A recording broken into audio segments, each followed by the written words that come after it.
Selamat pagi, siang, sore, dan malam para hadirin yang berbahagia. Kami dari kelompok 3 yang beranggotakan diri saya, Samuel Ferris, Alfred Richard Fu, Dava Hanifatur, Dedi, Elizabeth, Muslih, Naila Hania, dan juga Wian Prasetyo akan mempresentasikan mengenai program kami, yaitu program pencari rute terdekat dari sebuah peta. Tujuan kami membuat program ini adalah sebagai tugas pemenuhan dari mata kuliah pengenalan komputasi yang diajarkan oleh Bapak Edi Gandanegara. Sekian dari pengenalan para anggota. Mengenai materinya akan dimulai dari rekan saya. Memasuki penjelasan yang pertama, penjelasan akan dijelaskan oleh rekan saya yang bernama Dava Hanifatur. Google Map itu sendiri adalah layanan pemetaan web gratis yang dikembangkan oleh Google dengan berbagai macam pelayanan dan dapat diakses melalui browser web ataupun perangkat mobile. Manfaat dari Google Maps dapat kita bagi menjadi 4, yaitu pertama, rute, di mana Google Map itu memudahkan orang dalam mencari rute tercepat atau terpendek ke tujuannya. Kemudian yang kedua, manfaat kondisi jalan. Google Map memudahkan orang dalam mengetahui kepadatan jalan ataupun one way di suatu daerah. Kemudian yang ketiga adalah tempat darurat. Google Map memudahkan dalam mencari berbagai destinasi darurat seperti SPBU, masjid, minimarket, dan lain-lain. Dan yang keempat, itu adalah fitur, di mana Google Map menyajikan berbagai fitur menarik yang membantu penggunanya seperti review tempat, panorama 360 derajat, dan lain-lain.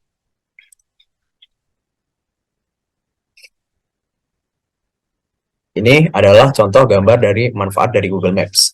Yang pertama, gambar ini menunjukkan bahwa Google Map itu memiliki manfaat, di mana Google Map bisa mengetahui lokasi kita sedang berada di mana. Kemudian, Google Map juga bisa menunjukkan arah atau rute tercepat untuk ke tujuan tertentu. Kemudian, Google Map juga bermanfaat untuk mengetahui segala macam fasilitas umum seperti restoran, bar, tempat wisata, dan lain sebagainya. Kemudian, Google Map juga bisa menunjukkan street view. Jadi, ketika kita tersesat di suatu jalan, kita bisa mengetahui dengan persis di mana posisi kita dan bagaimana kondisi jalan yang sedang kita lalui.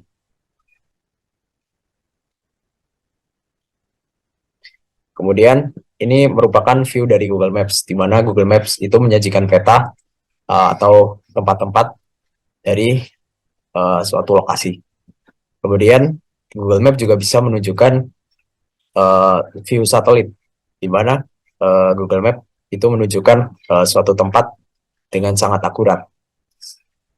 Seperti bagaimana bentuknya suatu tempat itu, dan lain-lain.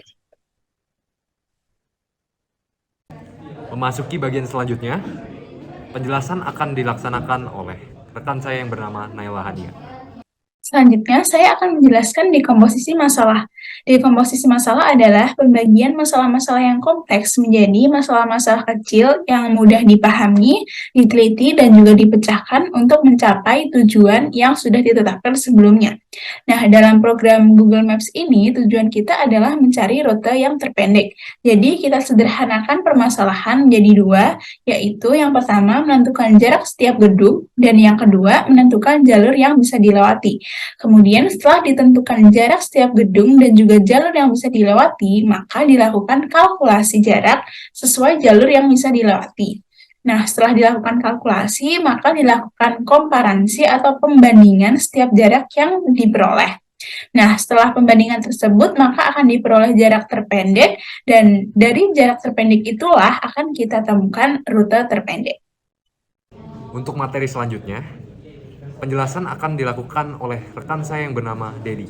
Jadi saya akan menjelaskan tentang pengaplikasian materi pengenalan komputasi pada program yang kami gunakan.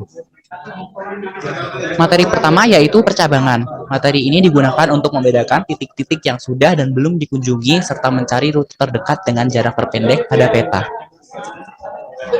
Yang kedua yaitu materi pengulangan atau looping. Materi looping ini digunakan untuk membuat program yang berjalan secara berulang sebanyak dengan jumlah titik yang ada pada peta. Lalu yang materi yang ketiga yaitu materi array. Materi array ini digunakan untuk menyimpan data terkait titik-titik yang sudah atau belum dikunjungi pada peta. Yang keempat yaitu materi fungsi. Materi fungsi ini digunakan untuk mencakup seluruh proses pencarian rute terdekat dengan jarak terpendek mulai dari input hingga munculnya output. Dan materi yang terakhir yaitu materi matriks. Matriks ini digunakan untuk menyimpan dan mengoperasikan data jarak tiap titik yang ada pada peta. Ya, tadi merupakan penjelasan dari rekan saya. Untuk bagian selanjutnya akan dijelaskan oleh rekan saya yang bernama Alfred Richard Fu. Nah, sebelum menjelaskan apa kode algoritma Dijkstra, akan dijelaskan dulu bagaimana algoritma Dijkstra itu bekerja. Pertama, untuk menemukan sebuah rute terpendek dari titik A ke B, maka algoritma Dijkstra atau yang bisa disebut sebagai greedy algorithm akan mencari jarak dari titik awal hingga semua titik yang mungkin. Jadi jika saya ingin dari titik A hingga ke titik B, maka algoritma Dijkstra akan mengeluarkan tidak hanya dari A ke B, namun juga A ke B, ke C, ke D, pokoknya semua titik yang berada di sebuah peta dari titik awal tersebut. Nah, bisa dilewat ini bagian.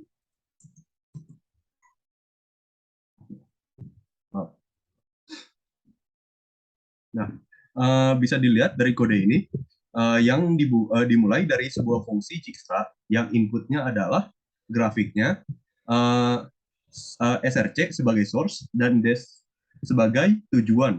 Nah, kita punya titik-titik yang dimasukkan yaitu gerbang utama, CIB, GKUT, GKUB, LabTeX, TVST, dan Octagon. Dan semuanya diawali dengan cost sebagai infinite. Kenapa infinite? Maka infinite akan menjadi pembanding sehingga kita dapat menemukan angka yang lebih kecil. Jadi kalau ditemukan sebuah angka yang lebih kecil dari infinite, datanya akan diperbarui sehingga kita dapat menemukan data yang baru. Nah, habis itu ini dimana dikatakan node data dari source cost-nya itu sama dengan 0, itu menandakan bahwa jarak dari titik awal hingga ke titik itu sendiri berjarak 0. Dan visited sama dengan kurung menandakan untuk mencatat titik-titik yang sudah dikunjungi oleh algoritma Dijkstra. Nah, untuk for I in range 5 ini untuk akan melakukan loop dengan jumlah sebanyak jumlah titik dikurang 1. Dan jika titiknya belum dikunjungi, maka titik itu akan dicek. Algoritma Dijkstra bekerja dengan mengecek titik yang terdekat dari titik yang sedang diuji. Misalkan program akan dimulai dari titik A, maka dia akan mencari titik-titik yang terdekat dari titik A. Lalu akan dimasukkan ke kotak yang visited. Habis itu akan dicek bahwa dari titik yang terdekat itu apakah ada titik lagi yang lebih terdekat. Dan ini akan selalu memperbarui sebuah datanya jika ditemukan data yang lebih baru. Untuk bagian selanjutnya, penjelasan akan dilaksanakan oleh rekan saya yaitu Wian Prasetyo. Selanjutnya saya akan menjelaskan tentang flowchart algoritma Dijkstra. Seperti biasa, flowchart dimulai dengan start, yaitu kita inisialisasi posisi, destinasi, dan jarak node. Setelah itu di-input posisi dan destinasi, sebuah variabel posisi dan destinasi. Setelah itu kita beri semua node label not visited. Setelah itu program akan mencari node tetangga dan jarak terkecil. Setelah itu kita beri label visited. Setelah itu kita mencari node selanjutnya dan membandingkan antara jarak. Jika sudah dikunjungi, kita lanjut. Jika belum, kita ulangi lagi dan beri label visited, mencari node selanjutnya dan membandingkan jarak. Jika setelah dicek itu sudah dikunjungi, maka kita periksa jarak node. Jika jarak baru lebih kecil dari jarak lama, kita perbarui jarak. Jika tidak, maka jarak tetap.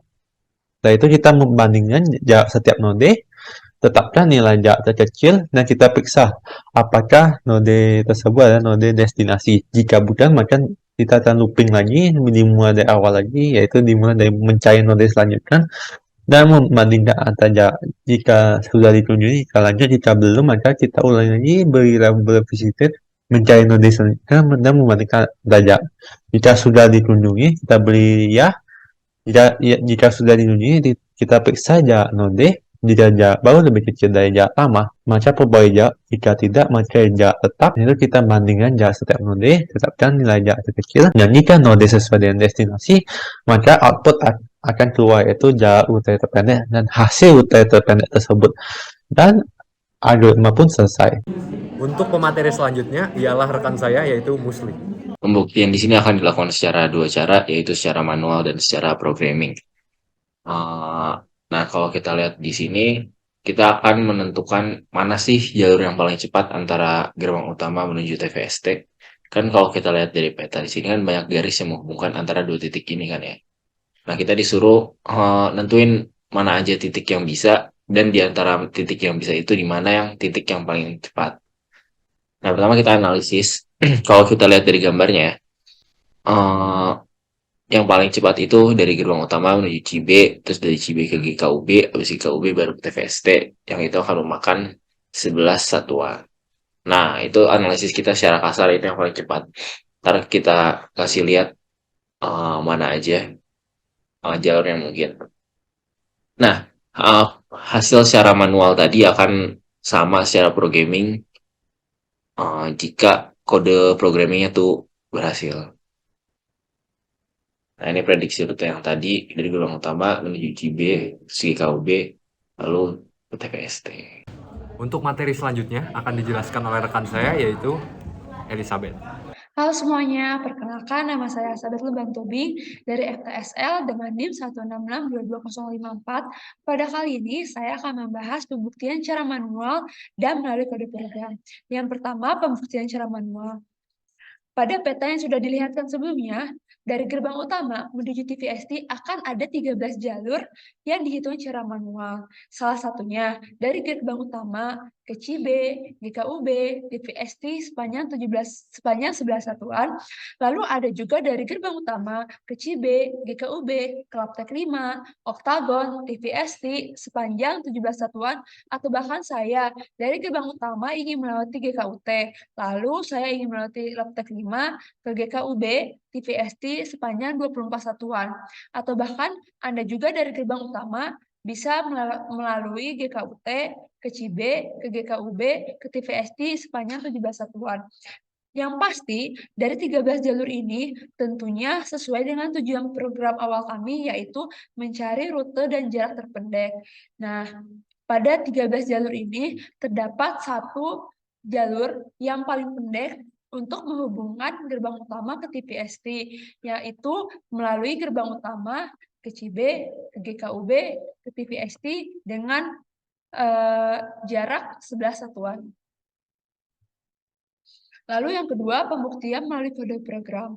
Di sini kami menginput masukan posisi dan masukan destinasi. Berikut ada tampilan kode program kami, yaitu program menentukan rute dan jarak terpendek. Masukkan posisi yaitu gerbang utama, lalu outputnya masukkan destinasi ke TVST. Output yang kami keluarkan pada program kali ini adalah jarak terpendek dengan 11 satuan, lalu ada rute terpendek yang diawali dengan gerbang utama ke Cibe, ke GKUB untuk menuju TVST yang pastinya untuk menuju destinasi yang kami inginkan. Sekian dari saya, terima kasih.